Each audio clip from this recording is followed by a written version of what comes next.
Netcasts you love. From people you trust. This is TWiT.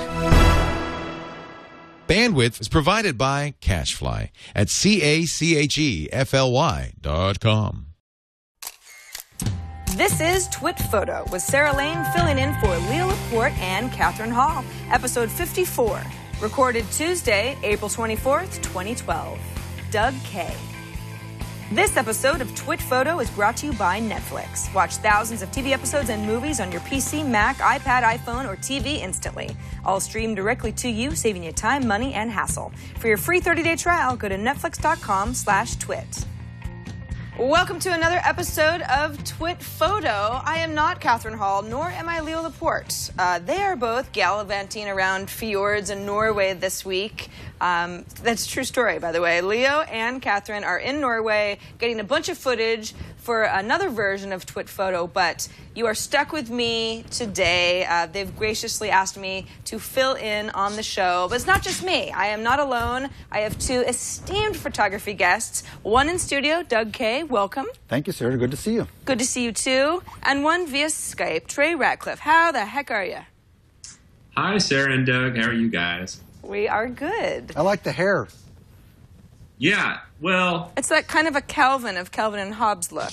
Yeah, it's crazy today. You know, I'm not at home. I'm living away. I'm at my dad's house, and I don't have all my situation together, and my life is wild, but I'm happy to be here with you guys.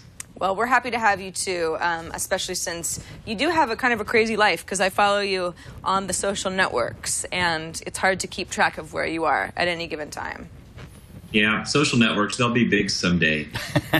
Now, Doug, you and I had just met for the first time before this show, but you're very familiar with TWiT. You've been on TWiT before, but never actually in our brick house here. You were always at the old cottage down the street. That's true. I was a guest with Leo for about a dozen shows, and I think the last one was probably at least 2 or 3 years ago. Wow. And that's before I was in the photography world, so this will be a different one for me. So this is where the story gets really interesting. You say a couple of years ago you were on TWiT, and I thought to myself, oh, it must have been maybe a photography episode or something like that, good friend of Leo, but you were in a completely different line of work. That's right. So what happened? Okay. I am officially a recovering or retired tech executive. And I left the tech and .com world a number of years ago. And now I am a full-time amateur nonprofit photographer. So why the big change? I mean, when you say you're a recovering tech executive, well, what made you decide to switch gears? Well, I left the last .com job way back in 2001, so it's been a long time. And I was a consultant for a while in the tech world. I had been in the software business for a total of almost 28 years, I think. And you know, consulting sort of wound down, and I sort of wound down and wrote a couple of books. But then in 2009, I was getting ready for a trip with my wife to Kenya. And I said, well, you can't go to Kenya without a camera. Right. So my wife got me a D90, and I had to learn how to use it. And the last 3 or 4 years, that's history. Now I'm a photographer. So and I've gone crazy full-time into it since then. So I think that your story is sort of the fantasy story for a lot of people who say, well, I love photography. Wouldn't that be nice if I could just drop everything and make that my career? And a D90 is a camera that I think is within a lot of people's reach. Even when it was new, it was a very, very good camera, but something that was at least something that a consumer could imagine buying. How much ramping up did you have to go through before you felt like you knew what you were doing? Well, years ago, I had a background in photography. You know, I studied lighting design as an undergraduate. I studied cinematography in grad school. But I dropped all that in the 28 years in between. Didn't even own a real camera at all. So I was comfortable with the technical parts of photography. I had a lot of ramping up to do on the more creative side, even though I had studied those things. And as a geek, you know, the tech part came pretty easy. But when I look back to that D90 and what it was like to shoot, you know, for the first year, I said, my God, it's amazing I got any shots out of it at all. Trey, you're not a big Nikon guy, right? Yes, he is. Have you ever? I thought he wasn't. I thought you were always crapping all over Nikon because you liked Canon. No. Do I have that No, backwards? I love Nikon. Oh, you do? Yeah, Nikon cameras complete me. Okay, so yeah, no, but Doug, my first one was a D70, and I can't believe I was able to squeeze many good shots out of that either. But really, it doesn't really matter. I don't know how many of these ones you're going to show today are from your D90, but actually, as you start to upgrade, there's only little margins of error that you start to see the improvement in. These early cameras, I bet, Doug, now, you're so experienced, right, or whatever, I bet you go back to a D90 and do amazing photos. Except that I sold it. Oh. But I could. I think so, absolutely. They wouldn't be amazing, maybe, but they'd be better than they were. But isn't that the story that you hear over and over from people who are actually professional is that, yes, the tools are very important, and certain tools can give you amazing results, but really it's having some sort of photography eye and skill and knowing how to compose a photo that's going to wow people, and the instrument that you use to create that photo is only part of the solution. Sure. I mean, I think the whole question about gear is one we talk about all the time, right? Right. It's not about the gear. It's not about the gear. Unless you're a geek, then it really is all about the gear. But it's, the reason you upgrade the gear is that there are those sort of borderline shots that you wouldn't quite be able to get if you didn't have a better camera. But it's only those marginal shots. Most of the shots that people take, they could take with a much simpler camera, I think. For example, I have my current camera is a Nikon D3S, which I love because it's very good in low light, and it's got a very rapid frame rate. And there are times when those help me get shots I might not otherwise be able to get. But rarely. I have to say, it's rare. And how long did it take you to figure out, once you started taking pictures and you said, I really want to put some effort into this, I've got my D90 and I'm going to shoot all day, that sort of thing. How long did it take you before you said, I've really got something here? Maybe enough people had complimented you or wondered how you got this amazing photo or you got a certain amount of attention. Did you create a blog and try to get the word out that this is what you were doing all the time now? Well, it really happened a little less than a year ago, I'd say. One of the big things that changed, well, let's see, a year and a half ago I joined a local photo club, which made a big difference because I was interacting with photographers and I was actually competing monthly with photography. And the other thing was Google+. And Trey's talked about that a lot, and starting to interact with other photographers. And then last summer I changed my title to photographer. I mean, just that sort of symbolic gesture of saying I'm no longer an executive of this, because I do have some work I do, but I just said, no, I'm gonna tell the world I'm a photographer, and that commitment made a big difference. Hey, so Doug, what's it been like? How has your life changed? Because now you're kind of in this right-brained creative world, and you used to be over in this sort of left-brain, analysis mode. How is your life different? Is it fuller? Is it? How do you feel? Yeah, it's much fuller. But what's interesting is I tend to take a left-brain approach to all the right-brain problems, right? Yeah. So when I've got something that's creative, I analyze it. Yeah. It's just nature, and try to come to grips with try to analyze what the creative process is, and I think if my work has gotten better creatively, it's through the technical and the analysis of what does it take to make a better image. So I talk to lots of people that go through this transition from sort of a left brain tech world into a right brain creative world. There's an increasing number of people doing this. It's sort of a fascinating trend. I think everyone has sort of this artist that's been beaten down inside of them over time, and then maybe later in your life it has a chance to come out and play. So as you kind of gotten into this mode, your circle of friends, right, your real life social network, they're probably all still in that world. What do they think of your sudden entree into being an artiste?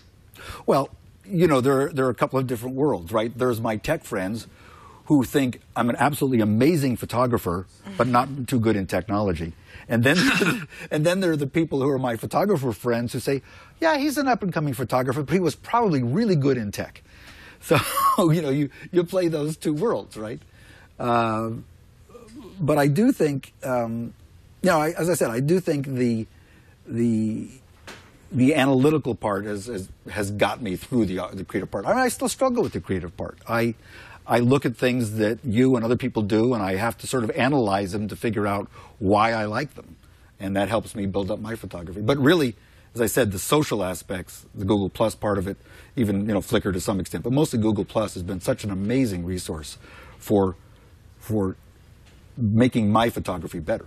I know, Trey, you and I have talked about this a little bit before, because I like Google Plus, but I have my own issues with it as a social network as compared to other social networks that do different things.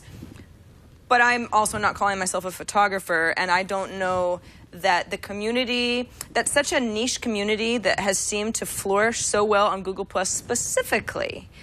Is that not the sort of thing you can get from a social network like Facebook or even a community on Twitter? Well, I mean, I was on Facebook early, and I became a Facebook slut, which meant I said yes to everybody. So it's now not very valuable to me. I did that too. What a mess. So Google Plus started end of June, and I was there on day one, and just the timing was such that I only circled photographers. So my circles there are totally photography related. My friends there are totally photography related. I don't discuss it. And in fact, if someone isn't posting images, they're not in my circles. So you've just made Google Plus a photography network for you. Yes. Even though you could be anything. That's correct. You've just kept it specific. Yeah. I mean, I would never know what else was going on in Google Plus except for the photography I see. That's actually probably a really, really good way to use it. Trey, do you do that too, or you have your photographer friends and then everybody else? Yeah, I have a few different circles, you know, for tech and science and photography. So I do find that Google Plus is it's a place for passions. And once you get enough people that are passionate about a subject in there, then it becomes a live, vibrant community. And really, the passions, these are what this is what makes life worth living, you know. And so it's a great place. No matter what you're into, you can find something that you can find like-minded people. Because really, a lot of, especially photographers, we practice our passions alone. It's a very solitary, lonely existence. But then when you get on and start to see there's other people out there that are struggling with the same issues as you, they have questions similar to you, it's just a nice place for us to go hang out and be together and learn from one another. And I see it as a source of inspiration and cooperation and sort of not really competitive, but sort of just a soft medium that we all can go out and create together. And it's different. I can't quite put my finger on it, but it feels nice. Doug, what kind of photography would you say? We've been looking at some of your pictures. Beautiful stuff. Are you more into landscape? Do you do portraits? Do you even define yourself in a way? I assume that people say, well, what kind of photography do you do? What kind? You say you're a photography now on your business card, but more specifically, what's your thing? Yeah, I mean, you understand the issue there very well. As a still learning photographer, I'll shoot almost anything, right? Mm-hmm. To answer that question, I've had to go back and look at my own stuff to say, what kind of photographer am I? I don't do much in landscapes. I leave that to people like Trey. For some reason, I'm not attracted to landscapes in particular. I think the stuff I like the best is sort of urban by nature. Not portraits, but interesting urban things. That image, that's an HDR image taken at Mare Island. I'm proud of that one. I was working on a series of images I call closed, taking pictures of the interiors of closed buildings and closed retail establishments.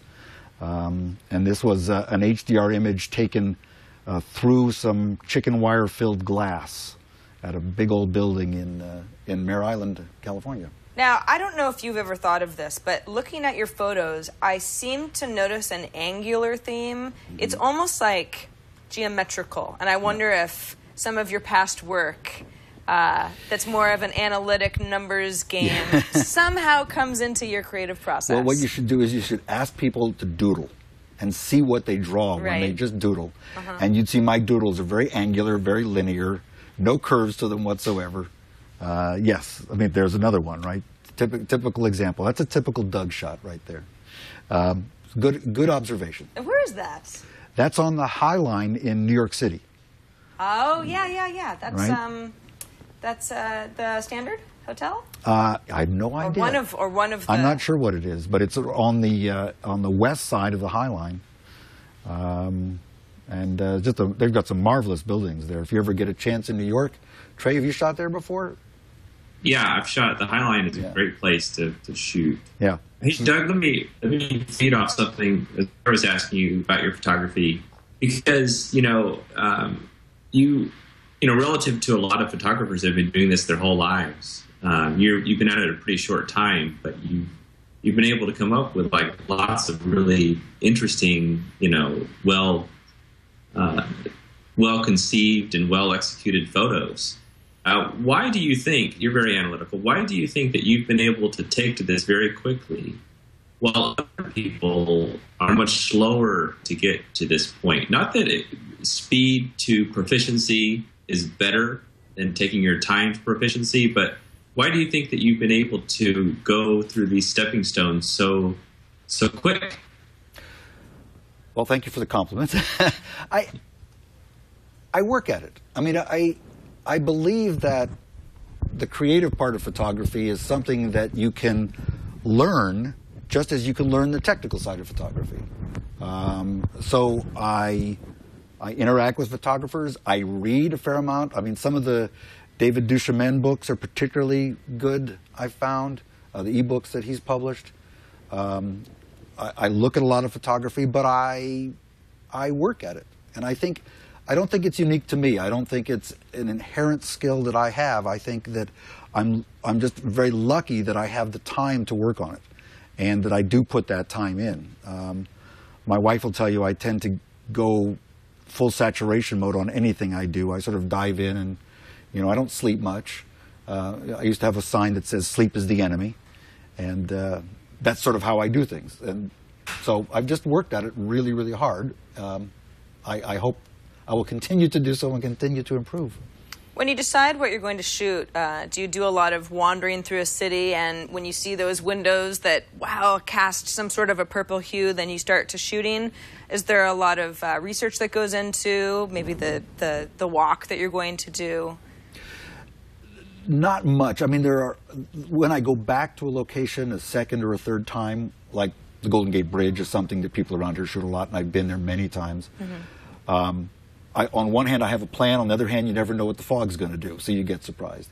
But I do, for example, Catherine's doing a photo walk at the Google Plus conference. Mm-hmm. I'm going to be working with her. She's going to be at Fisherman's Wharf, but I'm going to go out to Fisherman's Wharf a couple of weeks before that and shoot that first, so I have a good idea of what the potential is for that.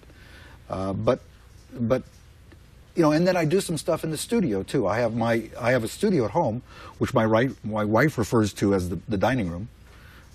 Little does she know, right? And in the studio, that's very different. That's very focused and intentional, and obviously you're sitting there and you're controlling everything about the shot. So that's the other extreme. But I do a lot. I would say the majority is you go to a place and you develop an eye. You start to see things in a different way, and that's really hard work for someone who doesn't have that built in, right? You start to look at the shadows of things instead of the things themselves. You start to look at the shapes, the lines, the curves, and you start to abstract what you're looking at. You see the patterns instead of just the overall things. This image was fun.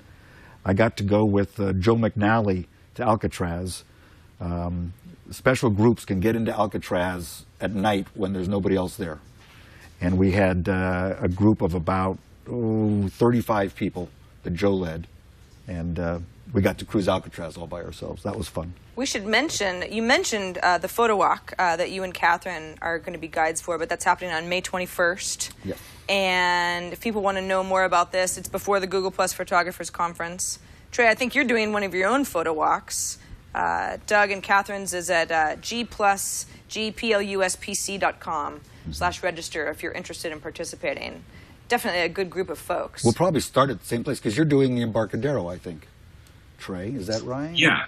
We may start together, then go in separate directions. Yeah. I don't know the exact start location, but when you sign up for the conference, which I am not putting on, by the way. I think I mentioned this last night in our show. I think people thought it was my conference. It's not. I'm just showing up. But anyway, when you sign up, you get to pick from 10 different photo walks, and Catherine and Doug are doing that one on the Fisherman's Wharf. Yep. So that's a good example of something where you say, well, you could just show up and it would be fun and you'd get a lot out of it. But if maybe you give a visit a couple weeks in advance, you get a much better idea of, if this light was hitting this, the pier just so, what a picture this would be. I mean, I have a good friend, Scott Loftus, and he and I shoot together all the time. We try and shoot at least once every 2 weeks. And it's funny how we both show up. I spend the night before agonizing what lenses and what body to take. Scott shows up with the same camera and lens every time. He'll carry around maybe some small camera around his neck. I've got a backpack full of gear. And the only difference is that the second time I shoot, then I know exactly what I want to have. But I'm sort of the Boy Scout of be prepared for anything. You're more of a planner rather than fix it and post kind of person. No, I'm definitely a fix it and post, but I'm more of a panicker. Right? Which is, oh my God. That's like me when I pack for a vacation. Yeah, I don't want to bring everything. I don't want to be caught without the right shoes. That's it. Got to have the right shoes. So, I'll take way too much gear on these things. But, last week I rented a little Fuji X Pro 1, a new camera from Fujifilm, and I forced myself to take that with a 35mm prime lens only. That's the only camera I took. I had a horrible time sleeping the night before. Even the moment before I got in the car, I said, can I really do this? Can I leave my big camera at home? I did it, and I was successful. I'm very proud of myself for that. Hey, what do you think of that camera? So. It was fun. We did, in fact, Frederick Van Jansen and I did a review of it, which you can find at This Week in Photo. And he just posted it yesterday, in fact, the video. We did it as a Hangout, Google Hangout. Mm-hmm. It's, what surprised me was how it's not much better than, let's say, a D7000. It's not that much smaller. It's not that much lighter. And it certainly doesn't have the flexibility or the autofocus speed of a D7000. So, the bottom line is, I think that if you're using if you're already into Nikon or Canon or Sony, and you're into a crop sensor body already, I don't know why you'd necessarily go to something like that. Have you played with one? Yeah, I played with one. I also bought a Sony NEX7, which I prefer to that Fuji. I think the Sony has a better EVF, but that Fuji that you had, man, it has that EVF, and when you get up close to something in macro mode, and you just focus on that, and then the background falls away into this delicious bokeh. I've never seen anything like that. I was really shocked to look at that digital bokeh right there live in the EVF. I was really, really impressed. Yeah, I agree. I think the viewfinder is terrific. I was. There we go. Nice ringtone. That's my dad's phone. Sorry. I thought the electronic viewfinder was one of the best features of it. I mean, I love having. You can bring up the menus in the viewfinder. You've got the histogram in the viewfinder. I was very impressed with that part of it. But overall, it's $500 more than a D7000, and for that you can buy a lens. So, yeah. I didn't rush out and buy one. I saved myself the money by renting one, you see. Yeah, you can try it out. That's right. And then you can buy it if you like it. That's good. So you mentioned you do not shy away from post-processing. And I would assume I do a lot of posts. With your tech background, you're probably familiar with a lot of these programs already over, the course of many years. What's your general process? What are your favorite programs? Well, I'm a Lightroom user for everything. I'm going to shoot almost everything in RAW, bring it into Lightroom. I used to go into Photoshop for almost every image until Lightroom 4 came out. And for some reason, some of the features of Lightroom 4 are just enough that I would say now less than half of my images I have to go into Photoshop to deal with. I've been through an interesting transition there too, because in February I started a 365 project, which was shoot and publish an image every day. And which is surprisingly harder than people think it's going to be, right? It is, especially if you're traveling, you're on an airplane all day, so you get a shot out the window or a shot in an airport terminal. But I thought that would be a good thing for my photography. Well, it backfired. After about a month, I realized it was absolutely the wrong thing for me, because whereas a lot of people will publish, Thomas Hawk, for example, Thomas is trying to shoot and publish 1 million images before he dies. Is that actually the goal? That is the goal. That is his stated goal. And Thomas will probably make it if he stays alive long enough and doesn't hurt himself. But I realized that my photography is much more deliberative, much more post-processing. The images I'm proud of, I'll spend, hours in post. Yeah. So I can't do that. I can't shoot one a day, let alone 1 million before I die. So I stopped my 365 project because I realized that for the things that I care about, I wanted to tweak and perfect the images more. Well, it's not as if you're not shooting prolifically. It's just that you're not, I guess, publishing, right? Because I can't imagine that you'd spend 5 days just to take one photo with your shutter. You're taking a bunch. It's also a matter of, Thomas is a great photographer. He can shoot 1 million images. He's up to 200,000 already. He can shoot that many images and do very well. For me, it's a matter of not being a snapshot shooter. That's a struggle for somebody who's transitioning from taking family pictures to becoming a serious photographer, amateur or pro. So the transition from snapshots to photography is a fascinating challenge. It's one that intrigues me, but it also means that the 365 project was actually a step in the wrong direction. You hear a lot of times when people are trying to get into the field of writing, successful writers, or at least people who have been doing it for a lot longer, will say, just write. Like, that's the number one thing that you can do to get better at it, is just write all the time. Even if it's terrible, just do it all the time. It sounds like for you, it wasn't the same kind of process for photography, because you had to start thinking about it in a different way. You weren't just going to take a picture of everything that you saw around you, because that's a little bit more snapshotty, a little bit more amateur. Well, I'd get up in the morning, and maybe it was a crummy day and I didn't want to necessarily go out and run around. So I'd go into the garden and take a macro picture of some leaves. And, it would be technically interesting and blah, blah, but it wasn't, there was no inspiration behind the picture. You were putting artificial constraints around what you were supposed to be doing. And whereas, you go to a good location that's interesting and you can cover it in a variety of ways, you can interpret it many ways, but you might get a good half a dozen shots out of one location. And then you might spend a week dealing with those half a dozen images. So there's another... Doug, there's another school of thought on this 365 thing. Wait. Who found that gallery? Was that Tony? That's Tony. Tony, you're snooping around through the galleries, aren't you? Sorry, Trey, go ahead. Candy shot. Woo. Tony's very sneaky. Go ahead, Trey, sorry. So there's this other school of thought when it comes to these 365 projects, and I'm on the same side as you, Doug. I don't force myself to take a photo every single day. I think you should just go take photos when the muse visits. At least that's what works well with my personality type. But there's another personality type out there, which I think is actually a bigger portion of the populace. And this was brought up to me by Kevin Kelly. He was one of the founders of Wired. He wrote this book called What Technology Wants, and he's very analytical like us. And so he has this fascinating story about a ceramics class. They make pottery. And one half the class was told, okay, you guys just make one amazing pot. You have the whole semester, just make one amazing pot. You can just make one pot. You can make as many as you want. All these people really want to make good pots. That's the goal. They're not just slackers. They all want to make good pots. The other group had to come make a pot every single day, whether or not they wanted to. And across the board, the better pots at the end of the semester came from the people that were forced to make a pot every single day.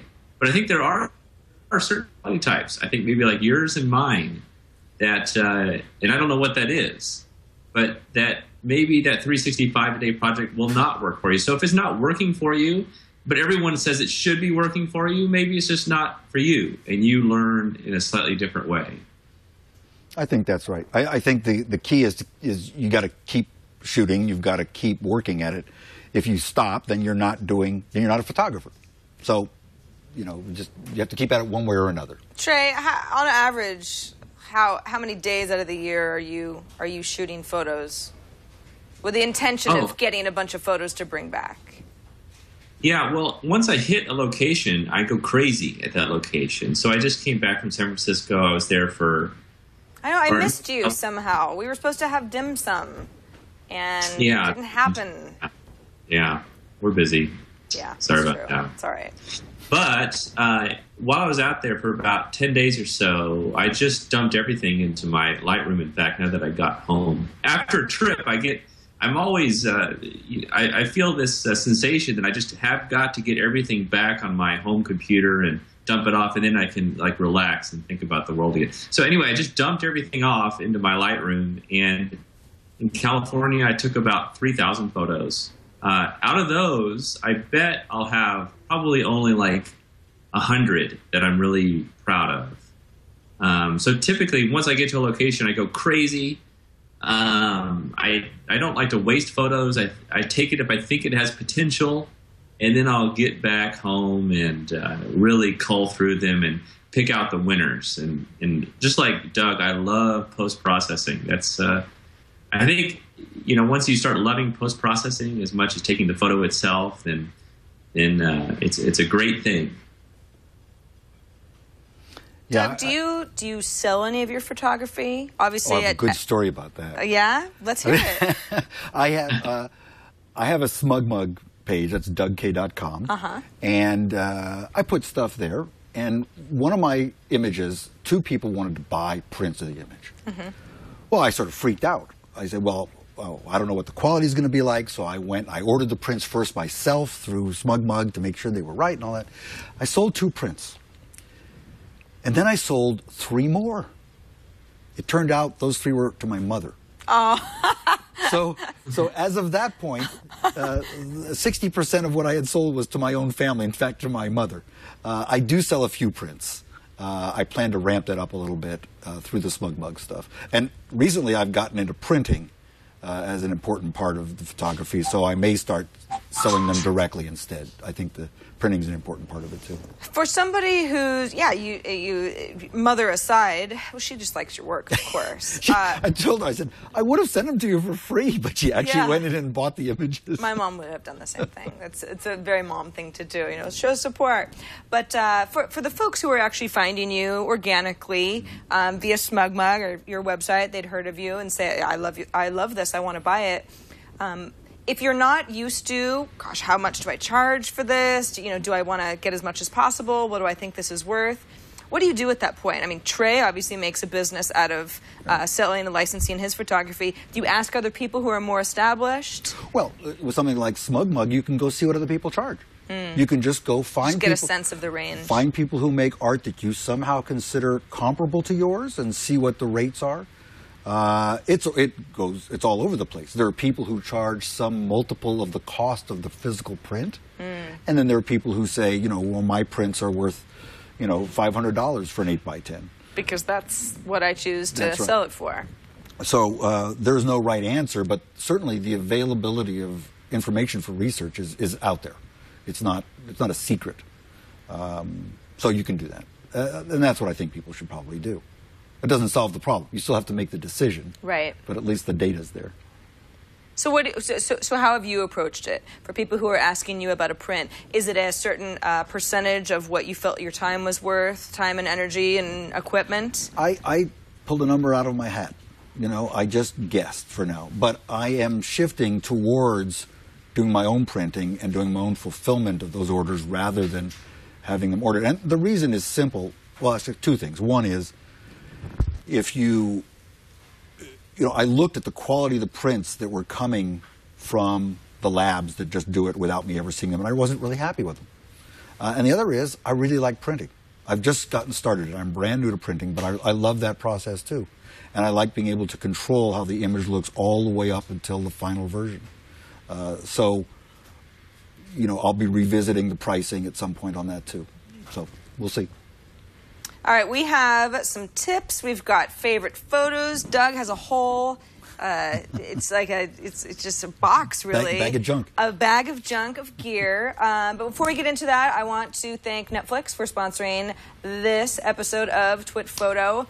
We love Netflix around TWiT because it is the easiest way to watch great movies, your favorite TV shows, entire series maybe that you need to catch up on or you never watched the first time around. If you're not familiar with Netflix, and it's unlikely because, of course, at TWiT, we love talking about Netflix all the time. But if for some reason you don't already have a Netflix account, what you can do is go to Netflix.com and just get a sense of what they have to offer, because some of the stuff is new current shows. Some of these movies are old classics. I mean, you really get a wide range of content depending on the kind of stuff you like to watch. If you've got kids, there is a ton of younger kids content, stuff that I've never heard of, but some of my co-hosts on other shows who have kids say, oh, that's why I love Netflix, because there's always something that they can watch. What's nice about Netflix is you can watch it via your Apple TV, your Roku box, on your laptop, whatever home system you might have, your iPad, your Android device. I mean, Netflix is, the beauty of it is, not only is it movies and television on demand, but it's wherever you may be. In fact, that's the beauty of it. I sometimes start watching a movie when I'm at the gym. I'm on the treadmill for 30 minutes. I don't get through the whole movie. I get through some of it, and then I can pick it up when I get back to my living room exactly where I left off. Even some gaming systems, the Wii, the PS3, the Xbox, the list goes on. If you want to, try Netflix out. Give it a go. See how much content you can watch in 30 days for free. Go to netflix.com/twit to start your 1 month free trial. Again, I couldn't live without Netflix. There is something about on-demand TVs and movies that's just so much more fun than cable, because you can decide what you want to watch. You've got the series there. You can catch up on Mad Men. We must be so annoying talking about it week after week if you're not actually watching the series. Netflix can help you. You can get through the whole thing in 30 days if you try really hard. Again, that's netflix.com/twit, and we thank them for sponsoring this episode of TWiT Photo. So, Doug, now that you are a big shot photographer, you probably have some tips for people like me who just have no idea what we're doing, even though we want to be good. We want to get better. Your first tip is about buying and selling, not necessarily new gear, but used. Yeah, this is something that I found really valuable, especially being a geek and liking the gear. I started buying and selling gear on eBay a number of years ago, and lens. If you buy a used lens, it tends to hold its value pretty well. If you buy a $1,000 lens, you might sell it for $900 a few years later. That allows you to build your gear collection quite easily. Specifically, for example, a lot of people will start with a crop sensor camera like a 7D or a D7000 and want to work their way up to a full frame camera. And you can start with the less expensive glass, buy the used but bigger glass, and then sell the old stuff. So it's worked out really well for me. I've bought many lenses. I've bought bodies. I've made some mistakes, I've had some problems, but I've invested some time in learning how to buy and sell on eBay. And Trey, you're probably not doing that, but what do you think about used gear in general? Well, I will use this opportunity to plug an auction I'm about to have. Oh, I'm taking really? my Nikon D3X, my beloved camera, and I'm putting it on eBay tomorrow. So that's the big day. So I think eBay is a great place. Of course, it's a little bit self-serving in this instance, but it's great. I think will you sign camera it? equipment is just as good as new camera equipment in most cases. Yeah. Will you sign it? Well, I won't be so vainglorious as to force my signature upon its body, but I will offer that if people want me to sign it. I will gladly sign it before it whisks away. I think that would do well. I mean, an example of this is when Nikon announced the D4, I said, oh, I need a D4, right? Well, I looked at it and realized for me, a used D3S was everything I could possibly need in a camera and a lot less money. But I spent a lot of time seeing what they were worth, and in the case of the seller, researching the seller, finding out who she was. She's a real person. Turned out to be Lori Excel up in Portland, who's a well-known wildlife photographer. And so I bought her D3S. I've got her books that have images taken with that camera. So, you know, it was probably well taken care of. You need to go to some trouble to do it. But that's my first tip, which is, you know, buy and sell used gear. You can get a lot more for your money. Now, you can buy Trey Ratcliff's D4X in particular. Yeah, and get it signed. He says he'll do it if you want him to. I sold my D2X through eBay, and I ended up selling it for more than I paid for it. It turns out that, unbeknownst to me, one of my biggest demographics within my fan base is wealthy divorcees.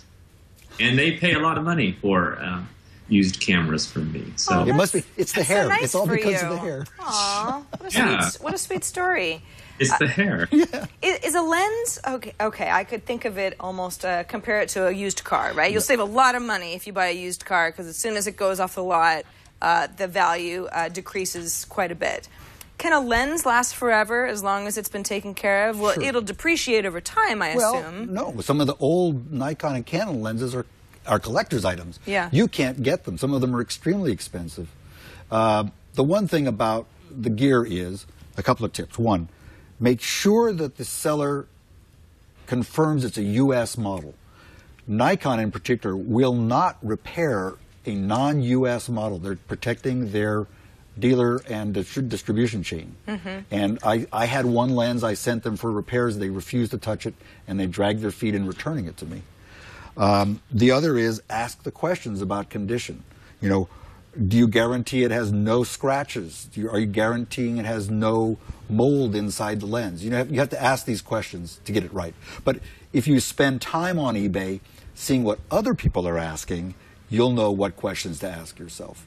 Now, what is auctionsniper.com? This is something that you use in conjunction with eBay. Yeah, one of the tricks in buying an auction is, of course, all the bids come in the last minute or so. Right. Right. So you don't want to be there 2 in the morning and having to do it. And you don't want to make decisions in that emotional state of, oh, for a few more dollars, I could probably get it. Right. So that's called sniping when you make last minute bids. And there are many online tools for this. I use one called Auction Sniper, which allows me to enter the price I'm willing to pay, and it basically bids up to my maximum, but no more than it has to in order to get the item. So, you know, an online sniping service is a big help in getting stuff. So it keeps emotional decisions out of the way, but it also helps you just manage auctions a lot more effectively. Saves you money because you don't spend more than you need to get the item. Trey, do you do any eBay auctions as far as getting gear, or are you just getting rid of it? No, although I'm not against it, I do use eBay a lot, but mostly to get stuff for my kids and things like that. I've kind of stopped buying DSLR equipment. I got a D800. That's sort of my latest purchase. But other than that, I don't see myself getting a lot more lenses. This is a bigger topic. I know Doug knows that I'm into this, but I don't think that DSLRs are going to be big in the next 3 or 4 years. So I'm not spending much more money on DSLR systems. I'm kind of advising other people don't either. But this is just my opinion. Now, anyway, it sounds like this is a larger conversation, but I must know, you don't think that DSLRs are going to be big in the next, 3 to 5 years because people are taking photos with iPhones? Or, I mean, where do you see the industry going? No, I think the industry is going this way. You know, this is the Sony NEX7, and this has a huge sensor on it. It shoots 10 frames per second. It has an amazing EVF, 24 megapixels. I mean, and this is right now. This is the beginning of 2012.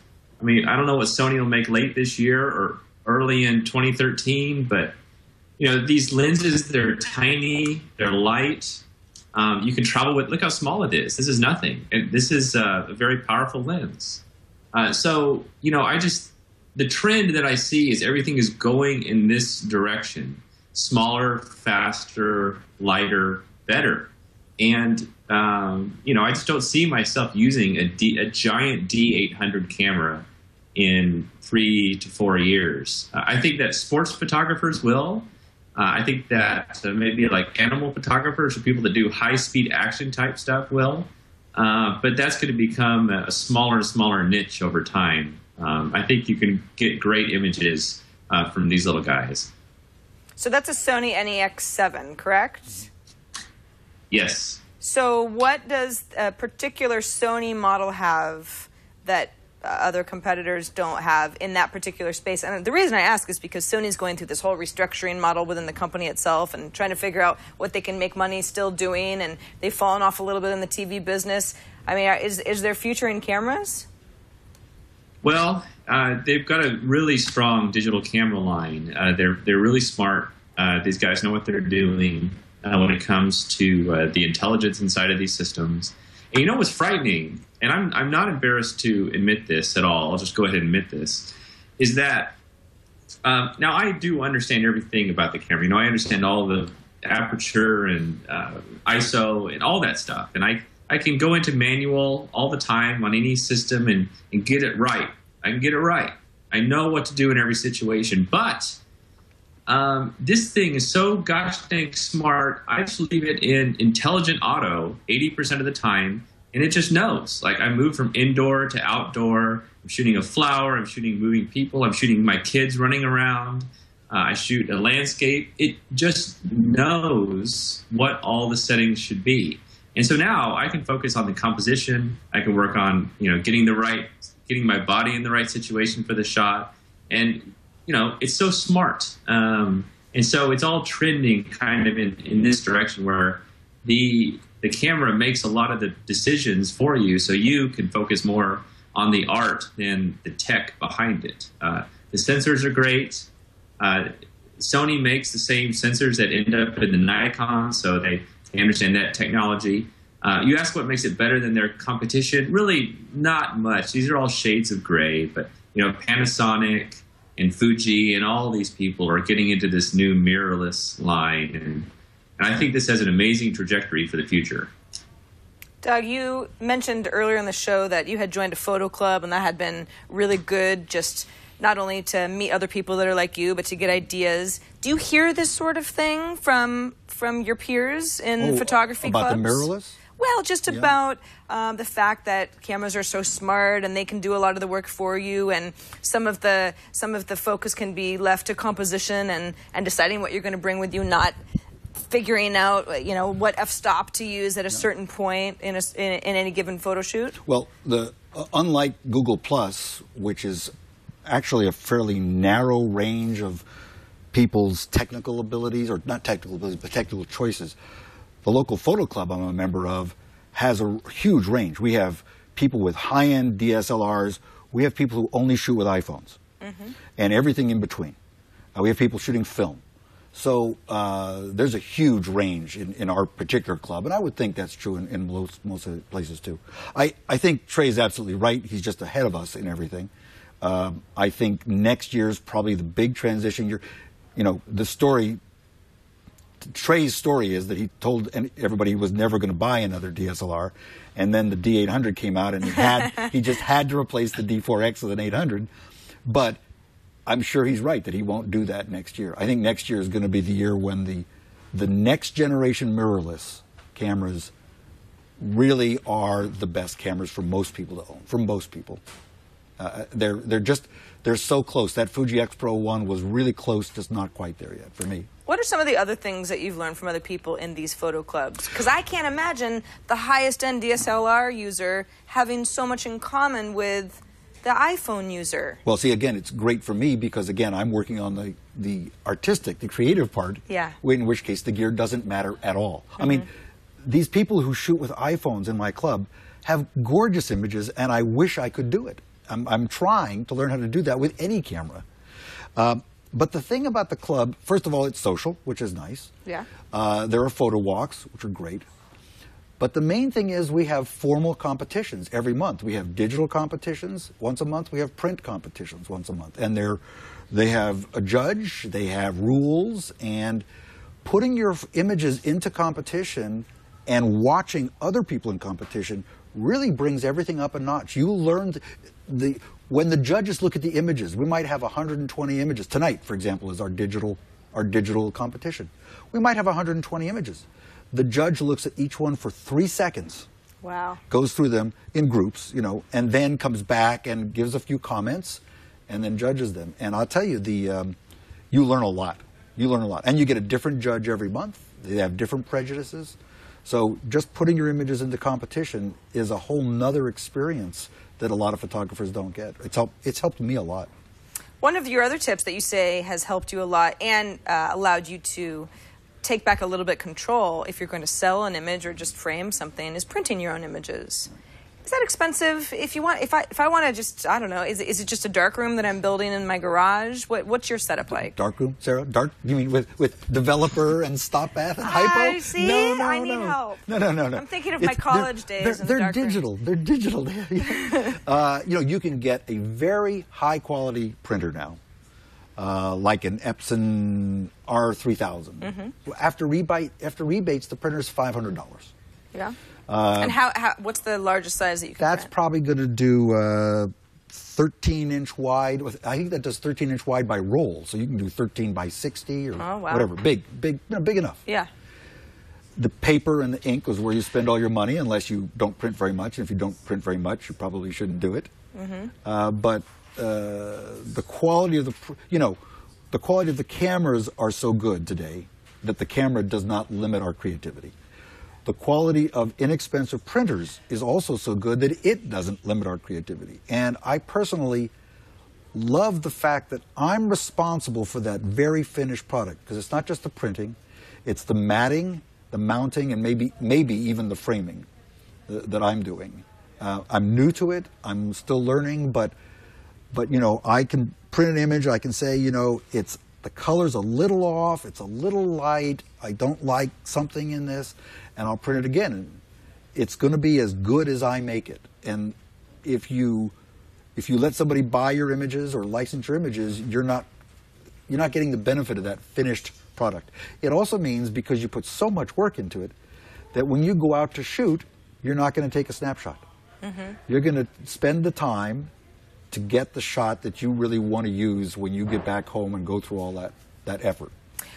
Does it allow you also to charge less for a finished product if you're actually the person getting your materials for framing and matting? Because I know when I go down to Frames RS or whatever the place is nearby and I bring in something just to get framed and matted, it's like $200. Yeah. It is very expensive. And I'm obviously paying for their labor as well as their materials. Right. Yeah, framing is particularly expensive. Matting's not too bad, but the one thing you get to do when you sell a print that you made is you get to sign it. Mm. So one could charge more for a signed print than one that comes out of Brand X Labs, that they get mail order essentially. But I think the sweet spot for most people is probably to print and sell them unmatted, unframed, just because of the cost of shipping them. Sure. Unless you really enjoy it. Yeah, unless they're particularly large. You may want to sell them in a standard size matte, because then the buyer can put it into a standard size frame.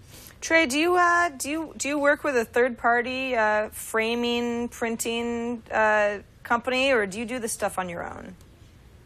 No, I don't know anything about printing my own stuff. Really, that's a big black hole for me. I think probably I am exactly the same as Doug in that if I'm going to get into it, I'm really going to get into it. I don't want to just do it halfway. And it sounds like he's in the middle of really getting into it. So I have other third parties that print my various lines of work. Do you get a chance to see prints, before they're approved or anything? I get a variety of prints from my various printers, so I know generally what they look like. But I have hundreds and hundreds of images out there, and I don't get a version of them from all my printers into my home. So I just don't know what to do with them all. It's easier. So generally, I trust them to make really good prints, and I'm sure they do. It's much easier when you sell half your prints to your mother. She'll love it. So the blacks aren't so black. Right. It's the composition that matters. Doug, we want to talk about your favorite photos. I think Tony has at least a couple of these. I don't trust Tony anymore.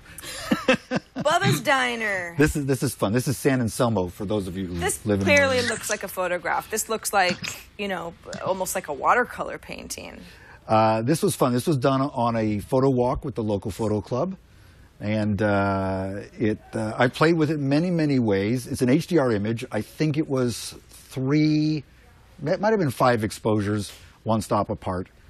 A lot of post-processing work, but mostly the decision at the end was to use a little bit of selective color. So it's a monochrome image.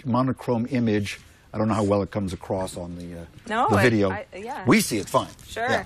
And but it has a little bit of selective color, and this has been a very popular image for me, and I'm proud of it because I think the images that I like the best are ones that, at the end of the day, I say can tell a story, and this is part of the series on closed. So here's Bubba's, which is open, but the sign says closed, and there's a story, and that awning that says where grease meets organic, that's the real awning. That's what they have at Bubba's. Now you say this is an HDR photo, use some selective coloring. The image is amazing, but I can't tell what time of day it is. I can't really bring it into reality. Mm-hmm. What was the situation? It was night, dark, long exposures. I think 5 long exposures, varying lengths to get the different stops, but. That light the light on the chair and tables out front was just what was spilling out from the interior pretty much onto the street.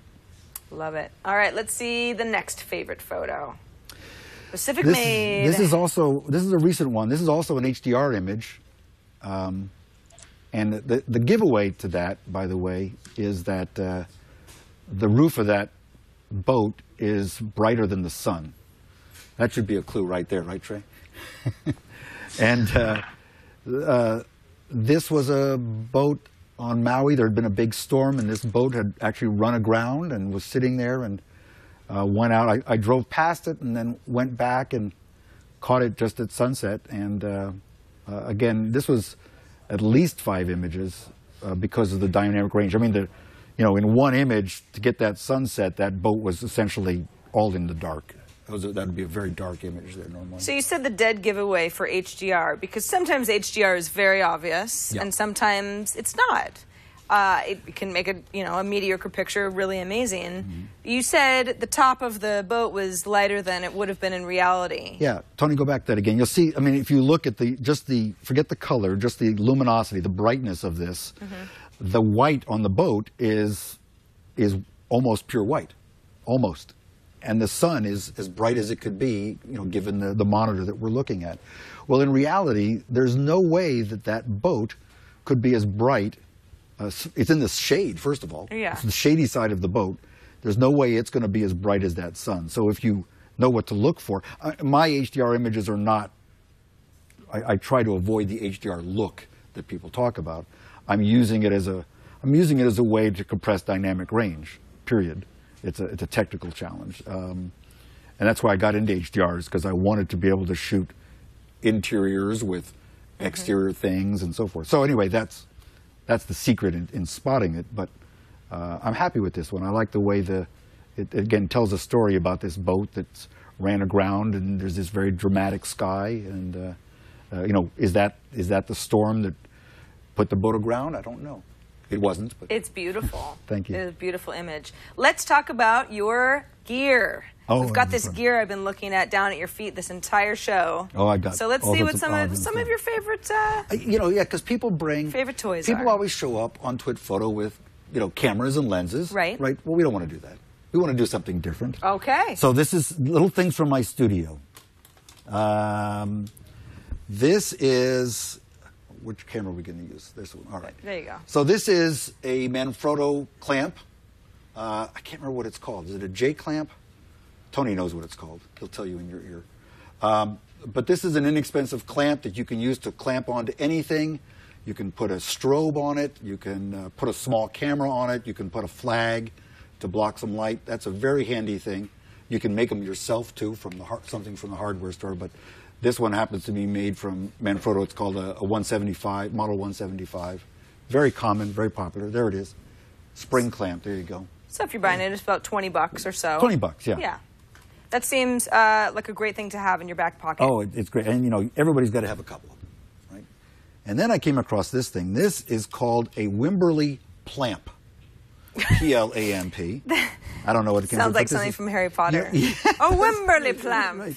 It does, doesn't it? This is, you know, it looks like a gorilla pod in the sense it that does. it's In fact, that's what I thought it was. Things, right? But it's a long arm that you can stretch. You can clamp this end onto anything. Let's get a look at that. You can clamp this end onto something, and this end is a lighter weight clamp. You can hold a little card or reflector or something. So again, in studio photography, you'll often need to clamp this onto your table or your tripod, and this end, let's see, which way does it go? This way. And this way it'll hold something in some awkward position so you don't have to. Mm-hmm. So that's called a plamp. And this is about, I don't know, what is it, 20, doesn't say that, but I think it's around 25. This one looks like, this one says $37. It's 37, there you go. $37. Very handy. The plamp. The plamp, there you go. That's cool. You could use that. You could attach it to your iPad, and the other end you could put your stylus on so you never lose it. You could. That's exactly what I could use the plamp for. Yeah. My stylus. Well, you can, I mean, but just even if you have a tripod and then you've got this, all of a sudden you have all sorts of different scenarios as far as holding multiple pieces of gear. I've had all of these in use at once in one way or another. But then you can go up to the big guy. Okay. This is the snake. Of course and this, it is. Oh. Yeah, of course it is, yeah. Of course it is, yeah. Everyone has to have one. This is also made by Manfrotto, and this is really cool because it folds up like that, but it's in these sections. Each of these 90-degree sections, you can combine it in any old way you want. And when you, this end has what's called a super clamp. You can get it with or without the super clamp. I think with the clamp, it probably costs about $220. It's not cheap, okay? But when you get this into the position you want, $240, thank you, Tony. When you get this into the position you want, you take this end, here, you do it. Tighten that down, other way. Just tighten that all the way. Okay. And now feel how strong that is. Okay. Right? So that's why it's so much. Yeah. Because it's like It's indestructible. really solid. Nothing's going to move. Right. You can put a heavy DSLR on this and mount this in some strange place. So this is an amazingly cool gadget for $230-some. Trey, are any of these gadgets in your bag as well? No. What do you have against the snake and the Wimberley plamp? No, I mean they're very cool, but I mean He travels. I travel light. Yeah. Yeah. Travel light. And They're cool though. He's not generally taking images of small things. He's a big image photographer. Right. Speaking of Yeah. landscape photography. Yeah, really. So that's cool. That's the snake arm with super clamp, again from Manfrotto. Manfrotto, right. Now, I started doing this series, as I said, of establishments that are closed, which means I put my lens right up against the window, which means I got all the reflections from the glass, right? Yeah. I got myself in the picture and all these things I don't want. And I used to take a dark sweater, I used to take gaffer's tape and put that up. Well, somebody came up with a lens skirt. I do have that. You do? Yes. Cool. So what is this? This is it's expensive. It's like $50. Put that up, right? $50. You'd say, God, I could make one. But I'll tell you, you can't actually make one this good for $50.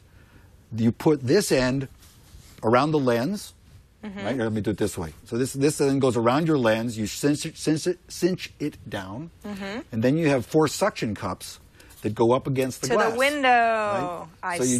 We can just do this on Trey's face like that, right? Yeah. But I don't like calling it a skirt. I like calling it a man pant. Oh, there you go. The lens man pant. Right? And Depends that's on the photographer, I guess, because I'm not using any man pants in my closed window series. There you go. So this is great when you have to shoot through a window and you don't want reflections. That is so good. And it also is really tiny. And I have only one more thing. All right.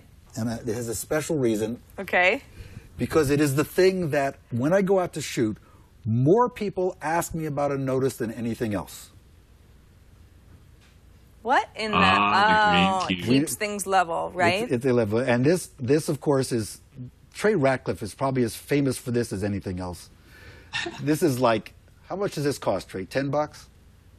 Yeah, you might be able to get 2 for $10. Yeah, 2 for 10, but you can get them at Photo Jojo and places like that. It is a 3-axis level. You put it in the flash shoe and you level your camera. But Trey knows you'll be out in the wilderness somewhere, and you'll have a fancy camera and a big lens and a nice solid tripod. People come up to you and say, "What's that?"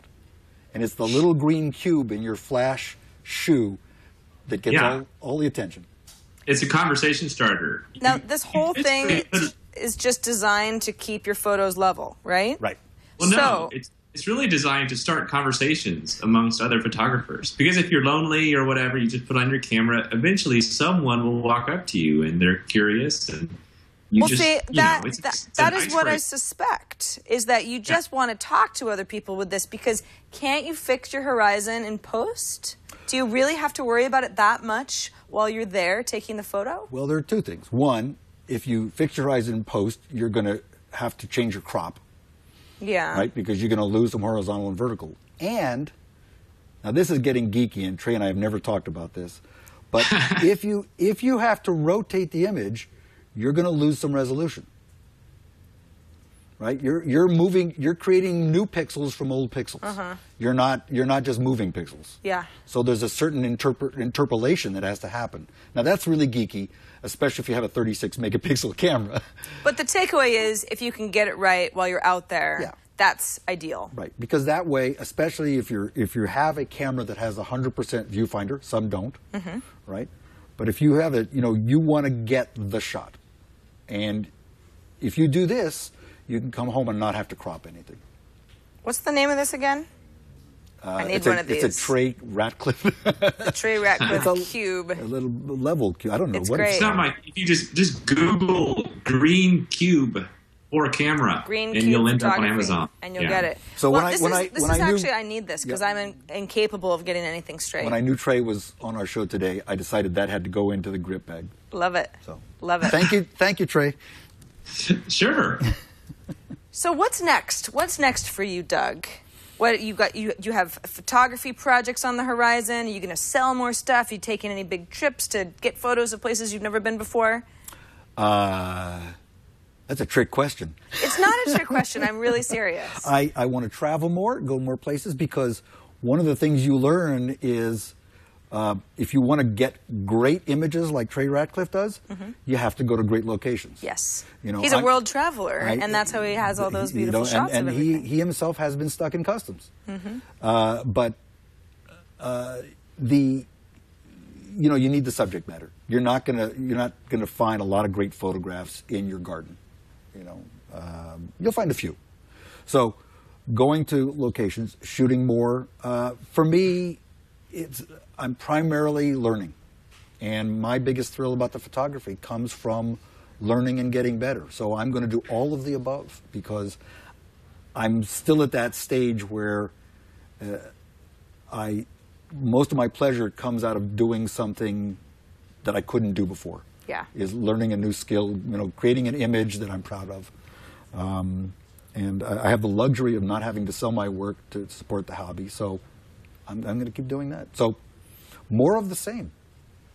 DougKaye.com is where people can see some of your work. Where are some other places that Google Plus, for example, that you're you've been hanging out online where people can connect with you. You can find me on Twitter as Doug Kaye on Twitter. You can find me on Facebook as Doug Kaye.